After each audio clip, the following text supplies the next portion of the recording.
अध्याय 14 तीन गुणों के विभाजन का योग। श्री भगवान ने कहा, मैं फिर से उस परम ज्ञान का उल्लेख करूंगा जो कि सर्वोत्तम ज्ञान है, जिसे जानकर सभी ऋषि इस दुनिया से मुक्त हो गए और सर्वोच्च पूर्णता प्राप्त कर ली। जिन्होंने इस ज्ञान की शरण में आकर मेरे स्वरूप को प्राप्त किया है, वे सृष्टि के आदि में पुनर्जन्म नहीं लेते और कयामत में भी विचलित नहीं होते। हे अर्जुन, मेरा महत ब्रह्म रूप मूल स्वरूप सभी प्राणियों का गर्भ है, अर्थात गर्भाधान का स्थान है, और मैं उस गर्भ में सचेत समुदाय रूप की स्थापना करता हूँ। उस जड़ चेतना के मिलन से सभी प्राणियों की उत्पत्ति हुई है। हे अर्जुन, प्रकृति वो माँ है जो सभी मूर्तियों अर्थात देहधारी प्राणियों को सभी विभिन्न गर्भों में धारण करती है, और मैं पिता हूँ जो बीज की स्थापना करता है। हे अर्जुन, सत्वगुण, रजोगुण और तमोगुण प्रकृति से उत्पन्न ये तीन गुण अविनाशी आत्मा को शरीर में बांधते हैं। हे निर्दोष, उन तीन गुणों में से सत्वगुण शुद्ध होने के कारण प्रकाशमय और अशांति रहित है। यह सुख के संबंध से और ज्ञान के संबंध से अर्थात अभिमान से बांधता है। हे अर्जुन, कामना और आसक्ति से उत्पन्न रजोगुण को रजोगुण के रूप में जानो। वो इस आत्मा को कर्मों और उनके फल के संबंध में बांधता है। जानो कि समस्त देह अभिमानी को मोहित करने वाला अंधकार अज्ञान से उत्पन्न होता है। वह इस आत्मा को लापरवाही, आलस्य और नींद से बांधता है। हे अर्जुन, सत्वगुण सुख में लगा हुआ है और रजस गुण कर्म में लगा हुआ है और तमोगुण ज्ञान को ढकने में लापरवाही कर रहा है।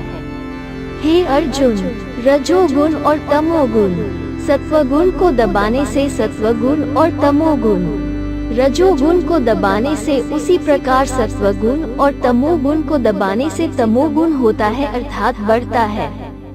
जिस समय इस शरीर में और चेतना और इंद्रियों में चेतना और भेदभाव पैदा होता है, यह जानना चाहिए कि सत्व का गुण बढ़ गया है।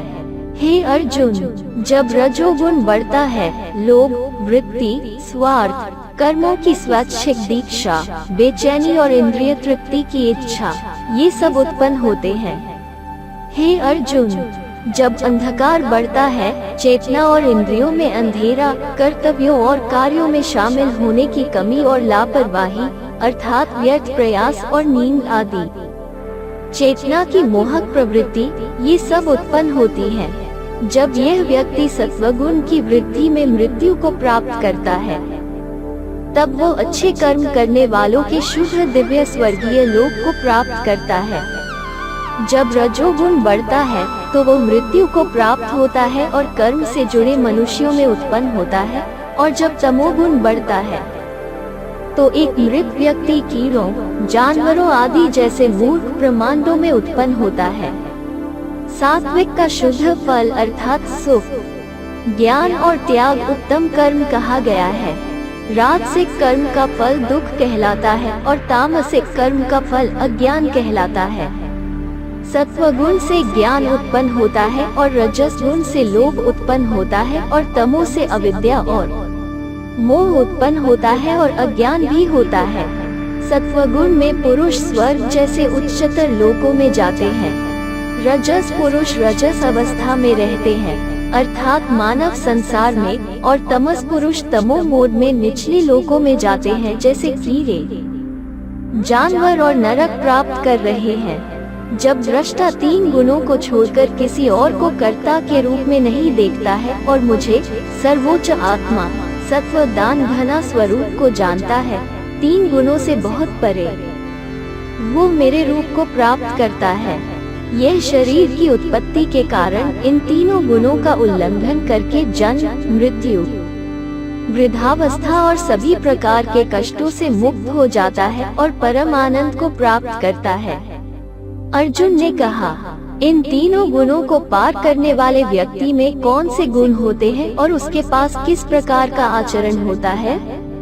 मनुष्य इन तीन गुणों को किस माध्यम से पार करता है?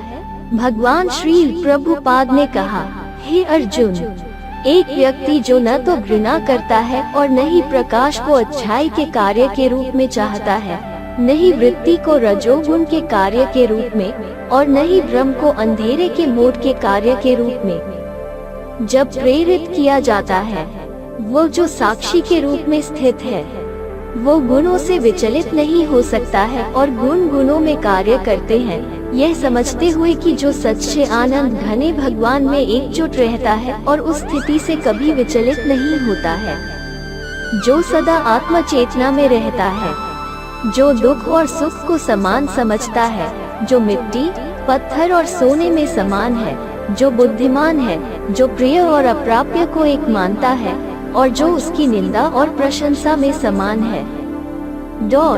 जो मान अपमान में समान है, मित्र और शत्रु के पक्ष में समान है और सभी शुरुआत में कर्ता होने के अभिमान से रहित है, वह पालौकिक कहलाता है।